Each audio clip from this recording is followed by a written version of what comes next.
Oh, here goes, and welcome to the 199th episode of Throwback Hoops.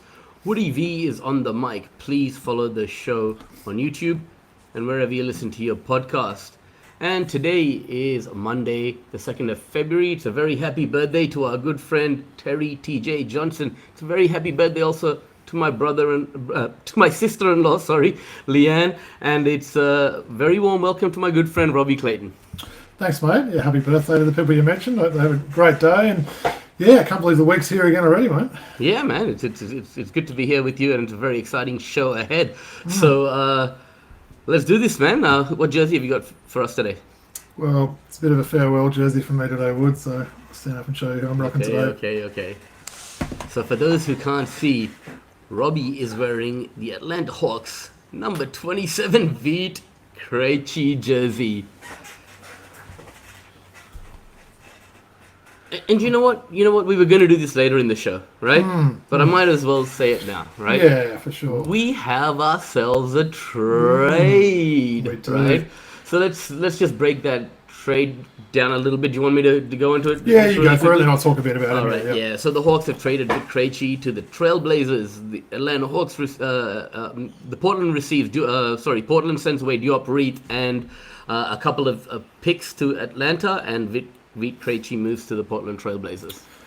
Kind of a sad day, I've got to say, Woods. It's someone, considering I didn't have to get that jersey that long ago, and I reckon I'm the only person in the whole country with the Veet Krejci custom Hawks jersey. It's actually got the umlauty type things, whatever they're called in Czech, but that looks pretty cool.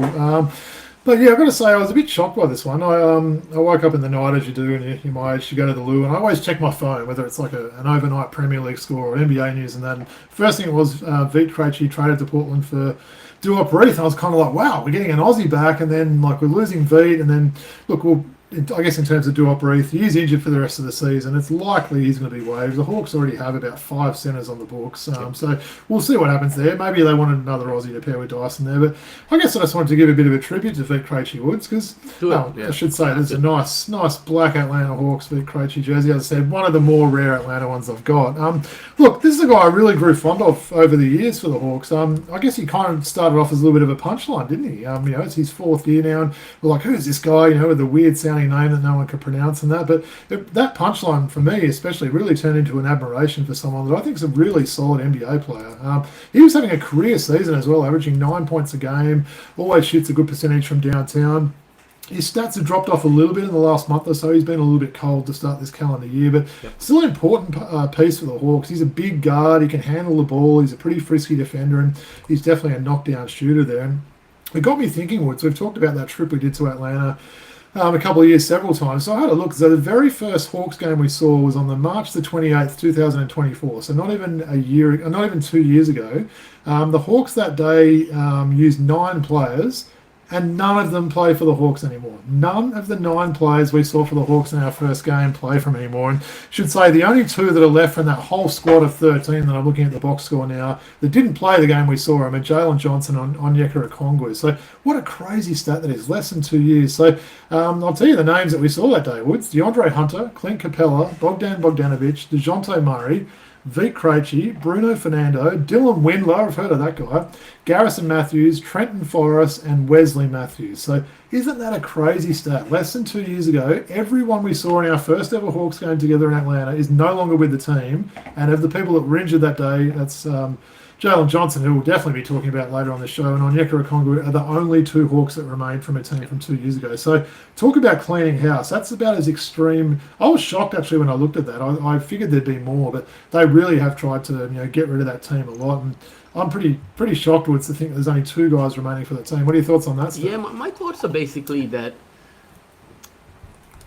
Atlanta going through a period of change, and it's evolving every day as we speak.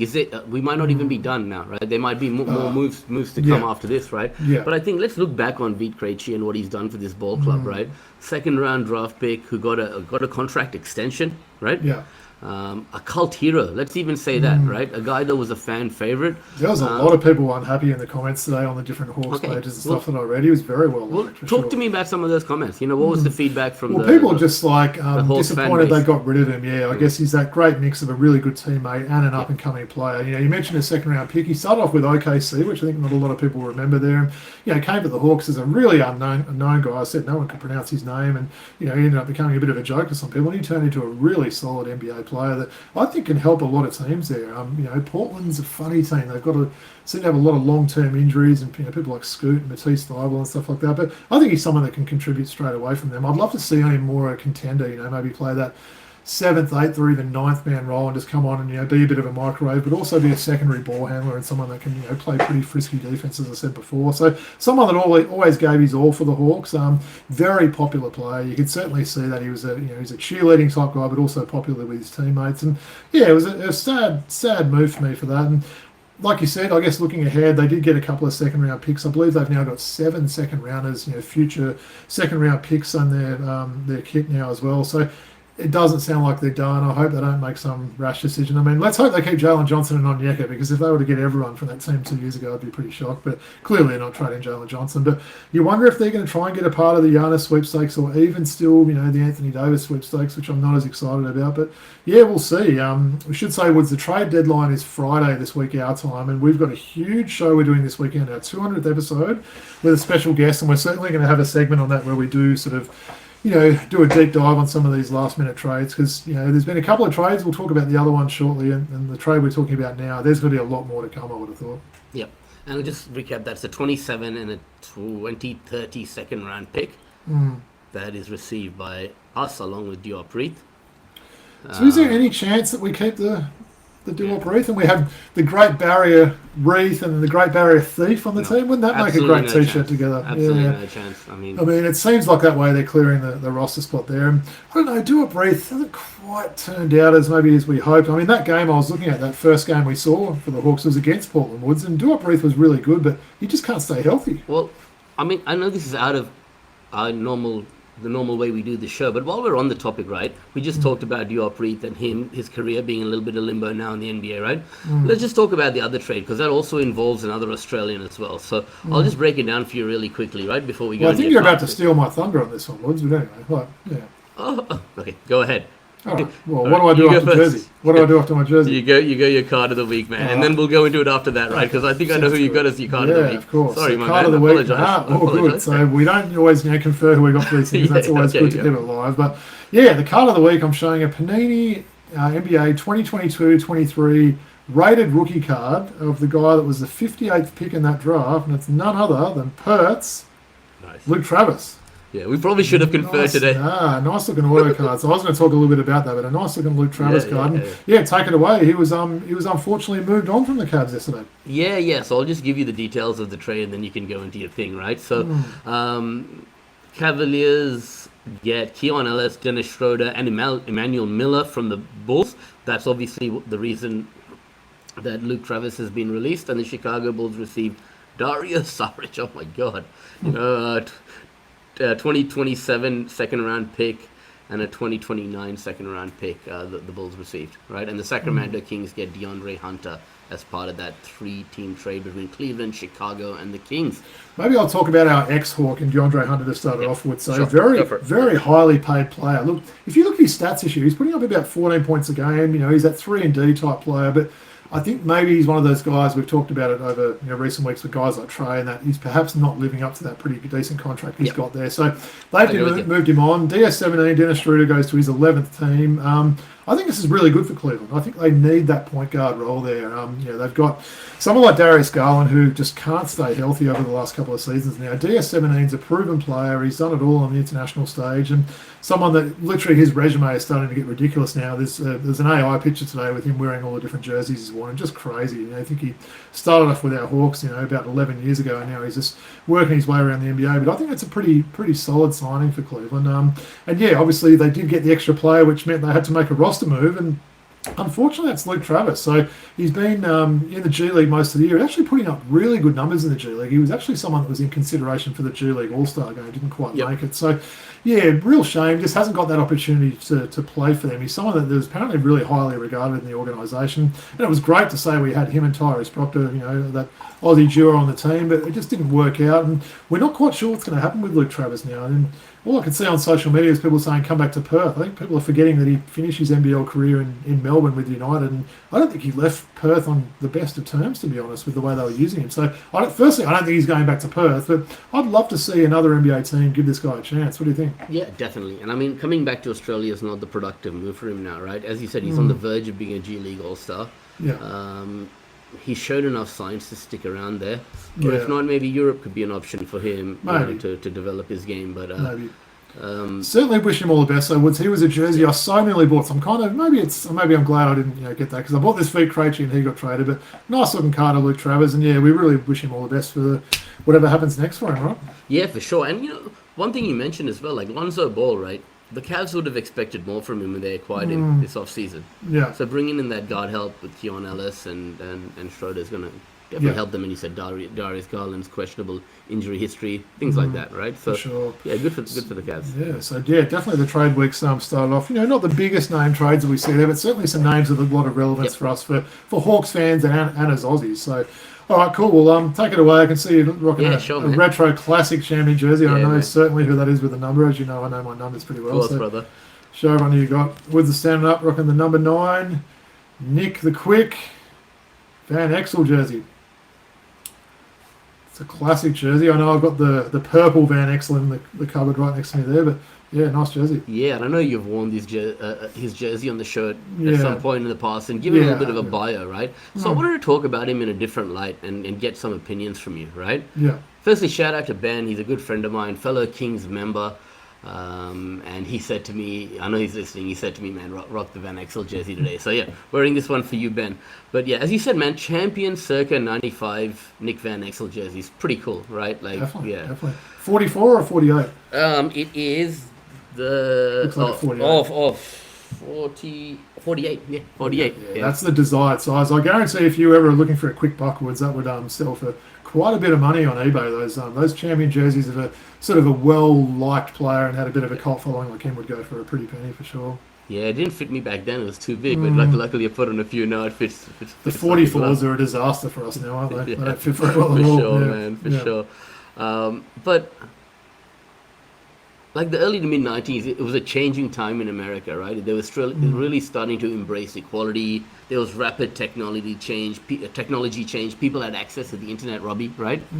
The hip hop meets basketball movement was really coming to the fore, right? Everyone wanted to be a rapper or a baller, and there was that period for the Lakers between Magic and James Worthy, all those guys, and then the Kobe Shaq era, right? Yeah. And it was an easy time for the Lakers, right? And that was when Nick Van Exel, came to prominence, right? In that period, and he created some memorable times for that franchise. In what was a struggling period for the Lakers. I want to get your opinion on that, right? Because that was like a tough time for the Lakers, 7 or 8 years, right? Yeah. But what you remember about that time is those Nick the Quick years, Yeah, I mean, instantly I'm thinking Nick Van Exel, I'm thinking Cedric Sabalas, I'm thinking Rick Fox, all that sort of era of guys that played there. I mean, maybe a little bit later, Eddie Jones, but yeah, certainly those guys. And they were still fun, weren't they? They weren't the Showtime Lakers we knew before that, but they were still a team that were very entertaining. It's the way you had to play in LA, right? You had all the stars and, in front of you watching, so you had to play that kind of, tempo there. But you're right, it was that in-between team, wasn't it? In between the, the heydays of those Lakers teams. And just before that, next era started with the Shaq and Kobe years. So yeah, they were fun times. I like those Lakers teams back then for sure. Yeah, and when I talk about his cultural significance, you mentioned that swag that you need to play with in LA, right? He had that from the start, right? The shaved eyebrow, man. I used to do that. I even still shaved my eyebrow till about a year ago, and my wife told me I had to stop doing it, bro. Right? Nice. And then you talk about in rap songs he's mentioned. Snoop says, had a poster of him on my wall. He was my hero, and he talks about him in the song Hoop Dreams. And then you talk about Jay-Z, right? Yeah. Talking about him. And is he still an assistant coach? Because I know he was assistant coach with the Hawks for a little while, and then he might have even gone to Dallas or something when I saw him. But I wonder if he is still an assistant coach, because he's someone that maybe aspires to be a head coach one day. And that a lot of those point guards that played those positions did. But yeah. Yeah, and you've seen that Lakers documentary when they talk about the parties were great in that mid to late 90s period, and the after party was at Nick the Quick's house, and Simp would go over. Hey, that would have been celebrities. That would have been a good era for you, Woods. Yeah, man, for sure. You know that, man. Yeah, but just someone, and his jersey, man. It's like in that period, you would have seen a lot of people rocking it. So yeah, for sure. You have one, I have one. So it's a classic. Cool. We've got the different coloured ones as well. So some very different jerseys today. So you're taking it back old school, Nick Van Exel, taking it back to the only V. Krejci jersey that's currently in Australia at the moment. If anyone else has got one, show me. I very much doubt anyone does. Unless there's someone from the Czech Republic is living here that's related to him or something. Maybe. Yeah, for sure, man. And thanks for the comments. Really appreciate it. Okay, Robbie. So I'm going to bring up the ladder, the NBL ladder. Let's get into the NBL first today, shall we? So you would say that with your team winning every week. But, yeah. Oh, damn. Yeah, it was lucky to get that win, but I'm with you, man. Yeah. All right. So let me just break down the ladder for those who can't see the screen right now. I'm going to put that top 3, 36ers Kings and Southeast Melbourne Phoenix in a 3-horse race for 1, 2, and 3, right? So 21, 20, and 20 wins respectively. Then you've got the United and Wildcats, both on 18 and 11 with 4 games to spare, right? Yeah. And that's going to be a 2-horse race for that fourth seed. And then for that 6th seed, you've got the Jag Jumpers, Breakers, and Hawks. 13 and 17 for the Jag Jumpers. You got the Breakers, who lost a close one against the Jag Jumpers, because it's swung. When you're playing against one of your competitors for that spot, 11 and 18, and then the Hawks, the struggling Hawks, barely holding on at 10 and 18. So maybe let's start with that race for the number 6 seed. Jag Jumpers have got a pretty easy road home.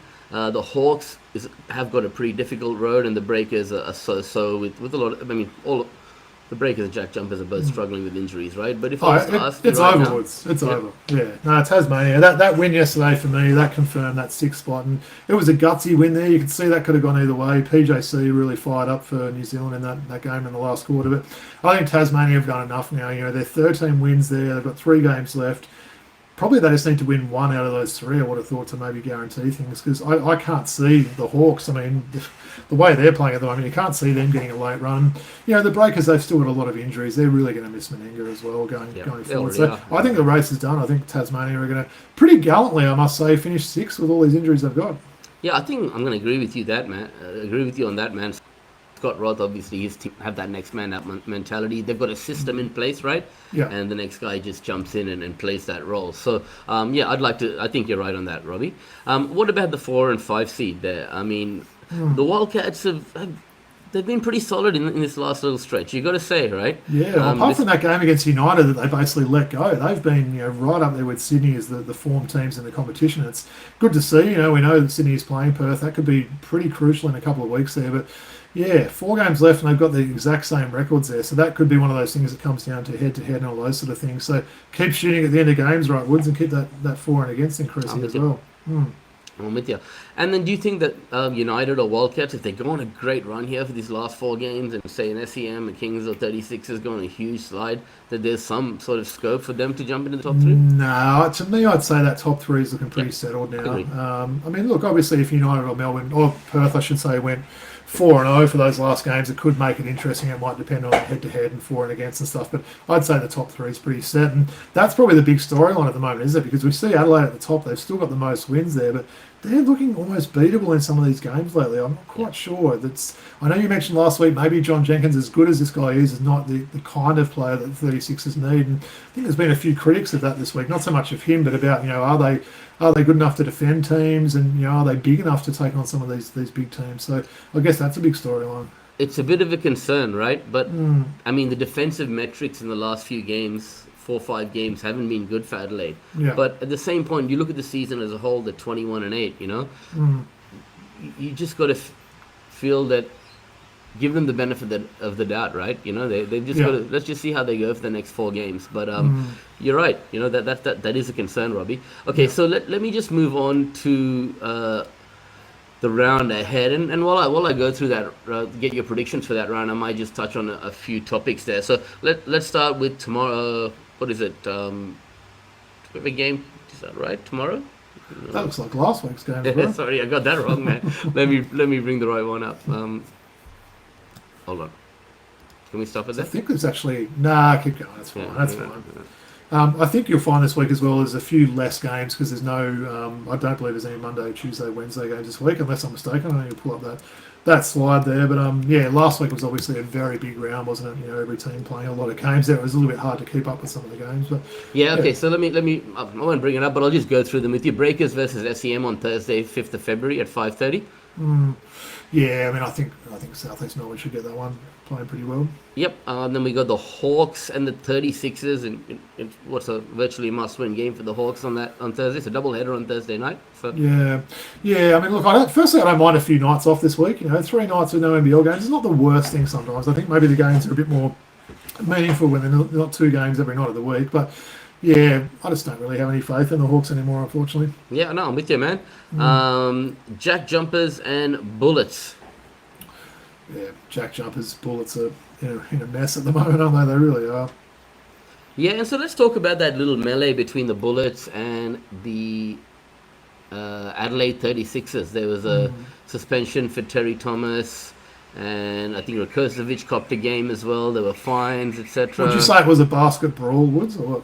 Yeah, I would say that for sure, man. But a lot of eyes on the NBL talking a lot about it. It wasn't too much there, right? Did you think that it was? There wasn't a lot there. I mean, look, it was Taylor. I think that you can't do that. You can't look. If I was playing even in our local rec league and someone was doing that to one of my teammates, I would not be happy, and I would be taking actions about it. You can't grab someone around the neck like that and get someone in a chokehold. And I think. I guess it was down Brisbane's end, wasn't it? And that's why so many of those bench guys came on. And look, I know that's the rule, but you saw guys like Dukas and the likes coming on. They weren't coming on to try and escalate things. They were just trying to pull people back. So it's one of those ones. I know there's the rule there, but it's kind of unfortunate. It wasn't a great look seeing like 7 ejections either. It was it was pretty strange seeing that there. But no, not a whole lot in that. I think the leagues probably came down as they did. And probably the Adelaide big man's he's the only one that got a game suspension, right? And then I think and Terry Taylor got 1 game as well, correct? Okay, yeah, fair or 1 enough. or 2, I can't remember. I think that's reasonable. Yeah, cool. All right, let's move on. Wildcats versus Taipans on Friday night. Yeah, I think Wildcats should be pretty right for that one. Yeah, Taipans did challenge the Kings, heavily yesterday. Yeah, early on especially, didn't they? Yeah. Breakers versus Hawks. I mean, this is probably that one that really knocks one of these teams out, even though we sort of said we think Tassie is going to be the team that finished 6th. I think whoever loses this game, cross a line through them for sure. I think we've already got the line through, but I'd say Breakers. Breakers a little bit more. Karim Lopez putting on a show, that 30-piece in front of all the execs, and a big upset against Melbourne United as well for the Breakers, right? So he was doing it all in that game, wasn't he? He was blocking big shots at the rim there, hitting that 3 with that quick release he's gotten. He drives to the basket. He is a big unit, isn't he? He's got that NBA, body already. He's got that man's body already. So, yeah, really impressive. I think, there was a few scouts in that. I think his draft stocks might have improved. And I don't know where he is on the latest mock draft, the big board type thing there. But surely he's got to be a top 6 or 7 pick or something like that. So I think it's just exciting. Whoever gets someone like him, he's got a lot of talent, that guy. It's good to see. Oh, man. So exciting. And he kind of feels like it's the last of the good next stars, right? I think this might be, all she wrote sort of thing with them. Able to get paid in college now. We know Malik Lewis is pretty solid as well, but I don't know who would be the 3rd best next star. I mean, is Perth the only other team that's got one this year, right? He doesn't even play. Yeah, I'm with you. All right, so United versus 36ers on the 7th of Feb, Saturday.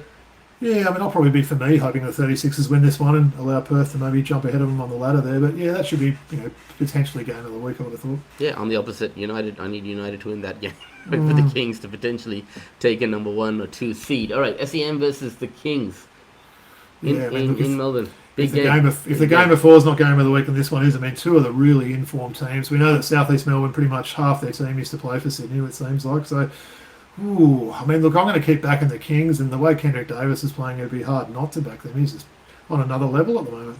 I'm with you, man. I'm with you. That game's got a lot of implications, right? Both those games, United 36ers, SEM versus Kings, Robbie. I agree with you. All right, Bullets versus Taipans. What do we call this? You know all these teams, bro. Tell me. I call this, I'm not going to be watching this one, probably. I don't know, Sunshine Stoush or something, right? I think that's what it's called. Yep. If you're going to miss one game of the round this weekend because you want to watch something with your partner or you want to go out for dinner, I highly recommend this is the one that you might miss. Sorry to all the fans of those teams, but geez, I'm not going to be doing this one. Yeah, Sunday, 8th of February at 4:30 p.m. Yeah, okay. All right, that's the round. I sincerely apologize. I got the graphic wrong to all our viewers, but yeah, my apologies. All right, so let's move on, guys. Let's talk about the NBA. Right, big day in the NBA today. The All-Star reserves were announced, Robbie. So I gave you some homework, right? Yeah. We didn't do our starters this year. I mean, the starters is much more of a, it's the public voting, let's say, right? So I'm going to bring up the starters and let's just go through them first and announce the starters.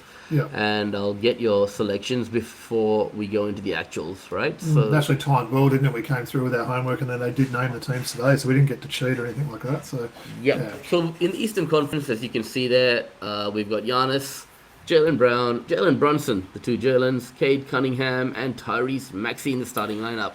No complaints about this one. I think there's a lot of deserving players, but man, I mean, comparing that starting five that is named for the Western Conference, even we know it's not going to be. These are going to be the teams, and you'll probably explain that more. But yeah, I think there's no real complaints with it. They've named here, I think, for the Eastern Conference starters. Yeah, for sure. And Giannis is going to be out with an injury, so that gives one extra selection there. Why not put another Jalen in there, right? Why not? So let's get into it, man. Maybe let's just start with your Eastern Conference selection. So who have you got as your seven bench guys? All right, so my seven. So another pair of Jalen's. I had both first-time All-Stars in Jalen Duren. He was a guy I talked about a few weeks ago that I thought was my sort of smoky pick. I think that gained a bit of momentum since then, and I've got him making it. Jalen Johnson, I don't need to say it, Woods, but I'm so happy. Let's spoil it. He made the team, and really happy with my long-term prediction of this one. Great to see another Hawk in an All-Star game.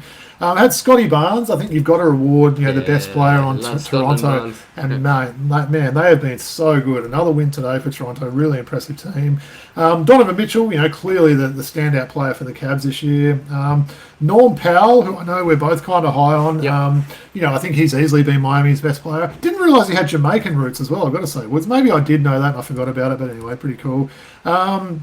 And then I've got one more. Do you want me to tell you my Giannis replacement as well? Or? Yeah. Okay, so for my Giannis replacement, I've gone Michael Porter Jr. So I wouldn't have had him in the initial team. And then for my last guy, I went for a bit of a surprise on this one, Woods. I went for LaMelo Ball.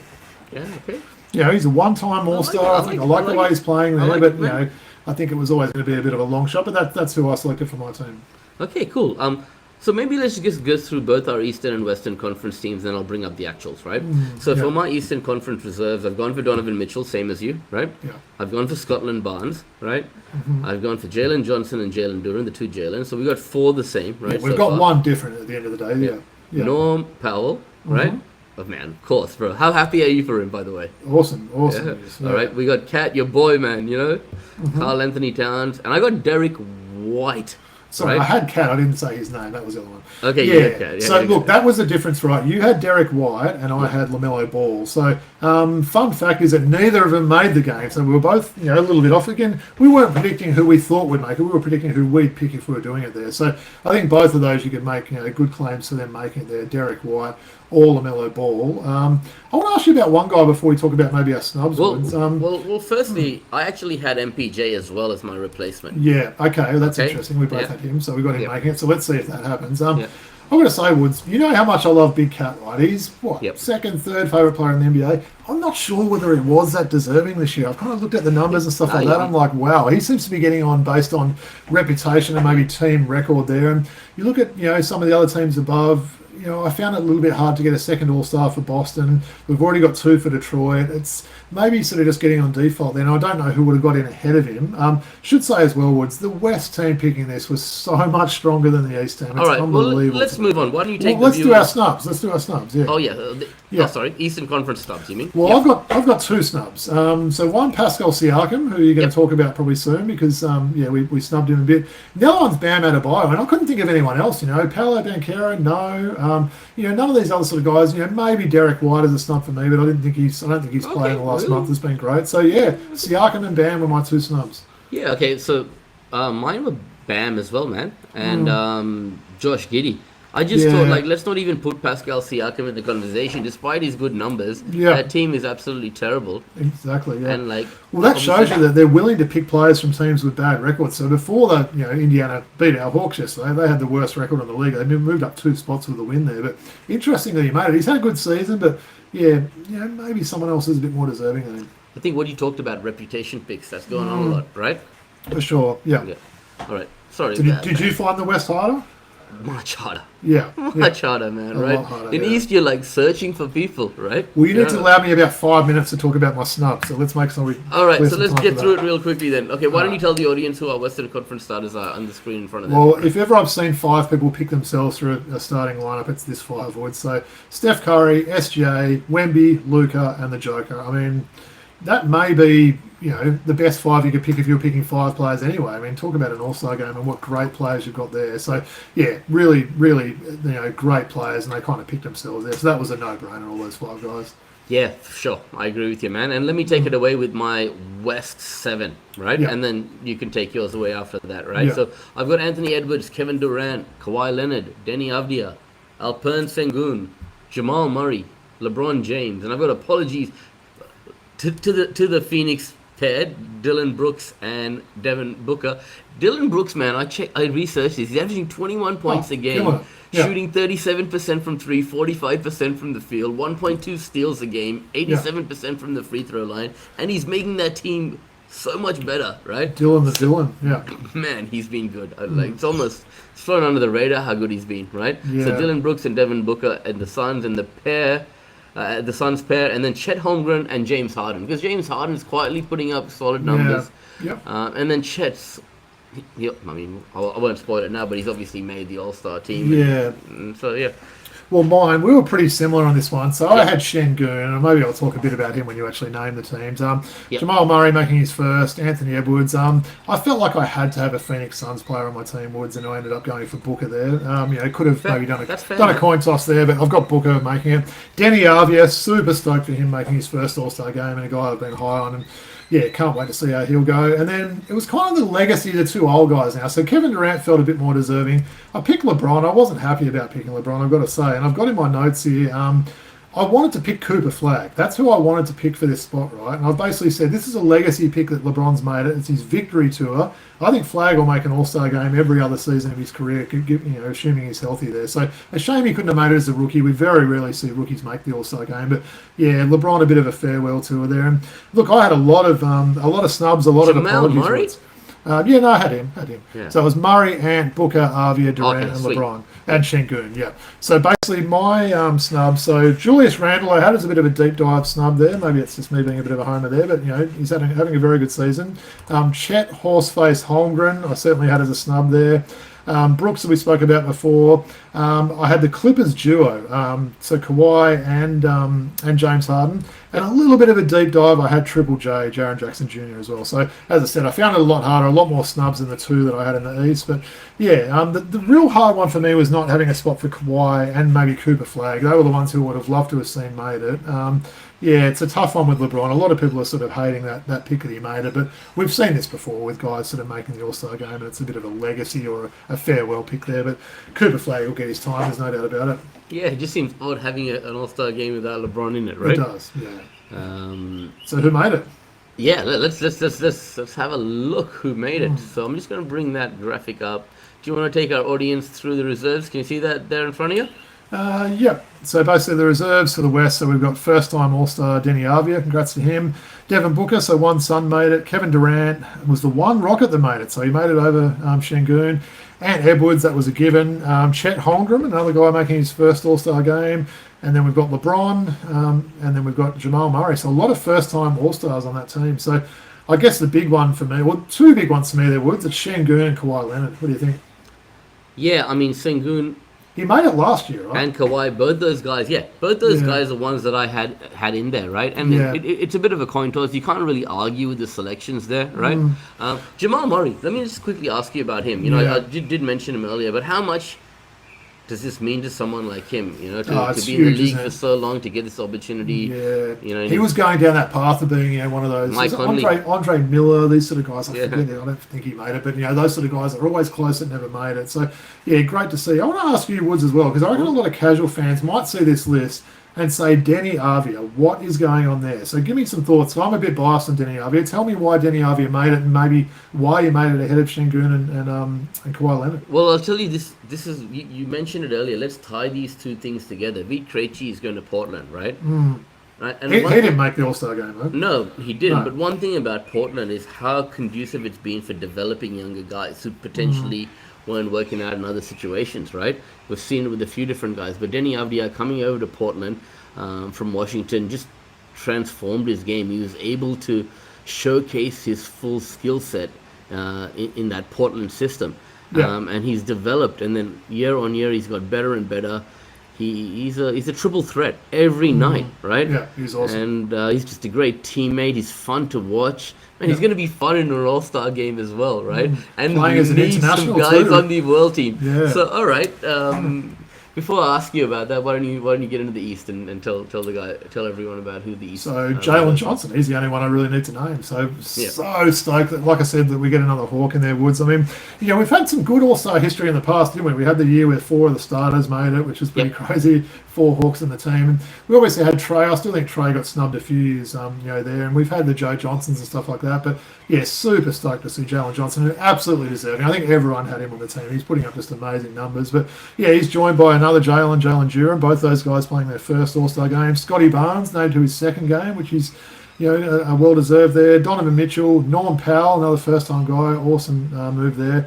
The Big Cat makes it. They'll get 2 guys for the Knicks, and then Pascal Siakam, who we spoke about there. So I guess for me, I think they pretty much got that right, to be honest. And I know they said the East is a little bit easy to pick. You can maybe nitpick and say you're Derek White or more. My LaMelo Ball should have made it over Siakam, but no issues with that. And look, we've both got Michael Porter Jr. making it as the injury replacement for Giannis, and we'll see what happens with that.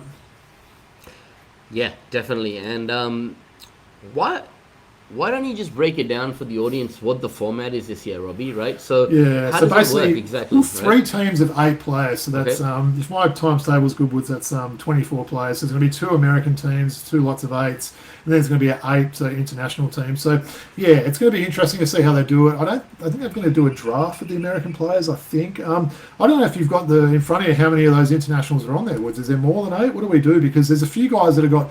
Like someone like Norm Powell, for example, could play for Jamaica, so be considered an international, or he could be an American. Big Cat's the same, so they might have to be a little bit creative there. Like, say they've already got their 8 internationals there, and I feel like they've already got quite a few there. Someone like Norm Powell potentially has to play in the US squad. Well, let's count here: Luka, Shea, Joker, Wemby, Avdia, they're mostly from the Jamal West, Murray, Cat, Siakam, Powell. So what's that, 9? And Giannis. And Giannis is out, right? So it really depends. It's 8 actually, because if Giannis is replaced by MPJ, then it'll just be 8. And like I said, they can be creative, even if it's one more, like someone else can play. But that works out pretty well, doesn't it? That's exciting. Yeah. Yep. It's a shame we didn't get an Aussie there. We weren't expecting one. Maybe a deep snub. You had Josh Giddey there. Maybe a little bit of a deep snub there. And who knows? Maybe Dyson Daniels gets there in a few years. You never know. So it'll basically be a round robin between all the 3 teams and then a final, right? Yeah, I like it. I think it's going to be good. Like so they need to do something different. I think there'll be a little bit more at stake there when people are representing their country rather than just a make-believe East or West team. So now looking forward to it. These imports or these internationals just want to get bragging rights over the US guys, right? Absolutely. So, they're going to be a tough team to beat too, aren't they? Definitely. Okay, so thanks, Robbie. Really appreciate it. And there's a little bit of excitement around the All-Star game this year, which there hasn't been for a long time. So looking forward to that. All right, let's do some true or false, shall we? The NBL Ignite Cup has been a resounding success in its first season. All right, so I might go a little bit against the popular opinion here, Woods. I'm actually going to say false. I still don't think the casual fan that watches NBL maybe knows what it is or understands what it is. And another point as well I'd like to raise in defence of me saying it's a false there, it's the home crowds. I think they've been a bit of a bad look on TV. A lot of these games are half full.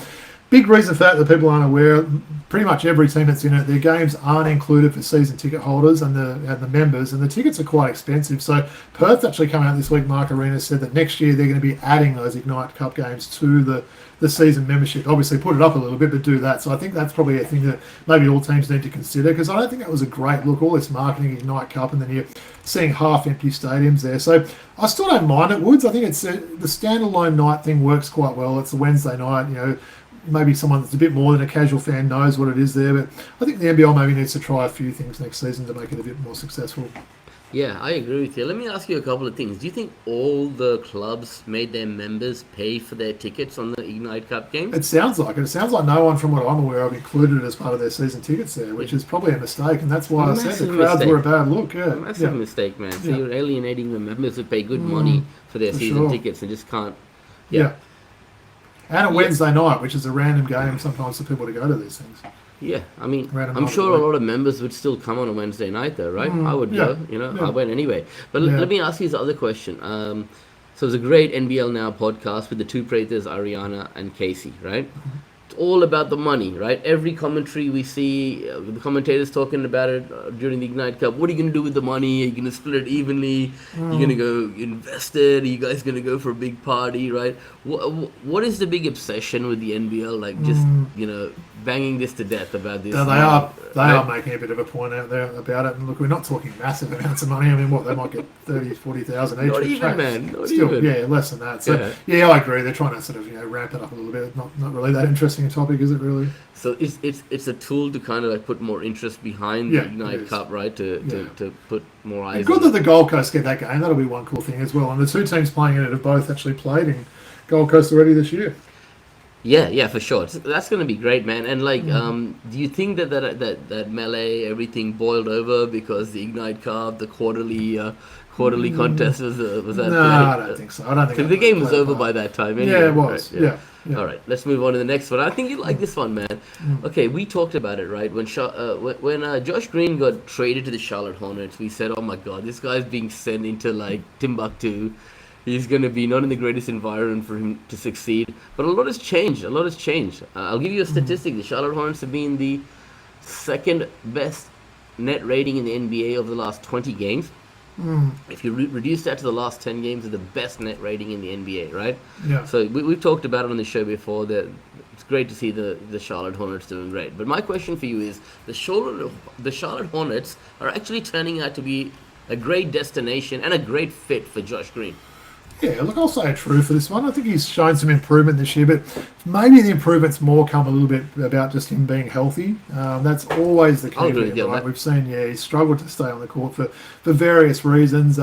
Someone that obviously probably wants to bounce back a little bit from that, Olympics campaign as well. So I'd say true. I think he's certainly playing a big part on that team, and it's kind of maybe been that, career revitalised sort of thing. He's obviously with Dallas and was in a good spot with the team that made the finals there, and then, he got sent to a random situation, as you mentioned there. But, I think he's been pretty good. Yeah, and his future in this league is a 3-and-D guy, right? Yeah. So, if he can stay healthy and just hone in on that craft and just stay in his box, he's going to have a long career in this league, right? Yeah. Okay, let's move on quickly. So, Robbie, you have been impressed with what CJ McCollum has brought to the table for our Hawks since he was acquired in a trade recently. I'll say true-ish. Look, he's had some solid games and he's sort of had some good quarters and got hot on that, but he's also had some pretty poor games as well. He took a few games to get going there. So, all in all, I'm pretty pleased with how he's helping us out so far. I like the way he's sort of leading a team off the court. He's definitely a vocal player in huddles and the like there. But, I'd say true-ish. I think he's been good, but he hasn't been spectacular as yet. Yeah, I'll agree with you on that, man. And the thing what we noticed before the trade happened was Jalen Johnson had the ball in his hand a lot. We saw him with extreme assist numbers, right? And now CJ is the type of guy who needs the ball in his hands a lot. It takes a little bit away from that playmaking. And this. Well, Jalen still got a triple-double yesterday, so it didn't impact him too much, right? It's 8th for the year as well. Oh man, just amazing. But I've been very impressed. I'm going to say true. Yeah. Okay, this is a nice one for you, man. Tom Abercrombie thoroughly deserved having his jersey retired by the New Zealand Breakers last week. Oh, 1,000% true. Yeah, I mean, he's one of the best they've had for sure. He was a guy that did it for so long. He had that real longevity with his career there, and someone that was, a likable guy as well, very respected amongst, his teammates and his opponents there as well. So yeah, absolutely deserving for sure. Yeah, and tell me a little bit more. Let's double click on him a little bit more. What do you remember about him as a player and what he achieved? And talk to me about. Always saw a bit of Sam McKinnon in him, Yeah, especially when I he agree. started early on. He had those pogo sticks, so he could just jump over everyone. Probably not underrated. He was a very respected defender, wasn't he? He was, he could guard multiple positions there, and just became a bit more of a leader throughout, the end of his career. And someone that, was never a deadly, knockdown outside shooter, but you had to sort of, guard him when, later on in his career if he was open, those top of the key type shots and that. But yeah, just a true professional, and yeah, someone that if you sort of only watch his career late, you might not know how athletic this guy was, but geez, he could get up there, couldn't he? Yeah, Really. absolutely, man. Terrific athlete and a great ambassador and servant, not just for the Breakers, for Yeah. the NBL. And it's good to see him still involved and For sure. working on the sideline and things like that, right? Still looking good too. He could probably still lace them on Very and handsome contribute. man. All right, let's move on. Okay, so we got a big 200th episode coming up. You mentioned it early in the show. Why don't you take the audience out with where we can be found, all that jazz, and just give a little bit of an insight into what we're doing next week. Yeah, absolutely. So, yeah, please make sure you like, rate, and subscribe on YouTube or wherever you listen to your podcasts. We'll be followed on socials. The main one there is at X, so at the X, or formerly known as Twitter, so at Throwback Hoops. So, Woods will get some of these jerseys up there, maybe get this nice look. That's a nice looking card too, isn't it? A bit of sparkle on that one. awesome. Luke Travers, he's wearing the pretty plain jersey, and there's not a lot of people in the crowd in the back of it. Nice looking card. So Woods will get that stuff up there, and Patreon we mention each week for those that want to pledge a few dollars to help support us. In terms of what's next, Woods, episode 200, we've made it, right? We've got a show this week. We've got someone that's been on before, a real big friend of the podcast, and someone that I think is going to add a lot to the show next week. We can't wait to have him on there. And yeah, look, we're not going to just bang on about ourselves the whole show. We're going to talk a little bit about some of our moments we've enjoyed, but otherwise it's going to be kind of a normal show. We're going to wrap up the NBA trade deadline, which we think will be busy, and talk about the NBL. But yeah, can't wait to do that episode 200, and it's another good achievement for us to get that far, right? Yeah, absolutely, man. And it's been good doing with you all these years, man. Like, not a lot of episodes For get sure. to 200, so really excited to do this with you next week. Any Now, final I've got to thoughts? say, Woods, all 200 for me too. I think you've missed, how many have you missed? You've missed about 3 or 4, right? So Yeah, traveling. yeah, it's been awesome fun. I can't wait to Yeah. keep doing it. Cool, man. Any final thoughts? Please, Atlanta Hawks don't do some crazy trade there and blow up the team. So, where will Giannis end up? That's probably the big question. Will it be now? Will it be in the off season? But yeah, keep refreshing that phone on Friday morning, and looking forward to kicking in the next episode and discuss what happens. Yeah, you expect a busy trade deadline this year? It always seems to be, right? Even when there'll be some moves to talk about, but especially for the sickos like us, some of these 9th and 10th men swapping from team to team. So there'll be plenty to talk about, I think. Yeah, I agree. All right, so from Robbie and I and the whole team at TBH, it's peace out till our 200th episode next week. Peace.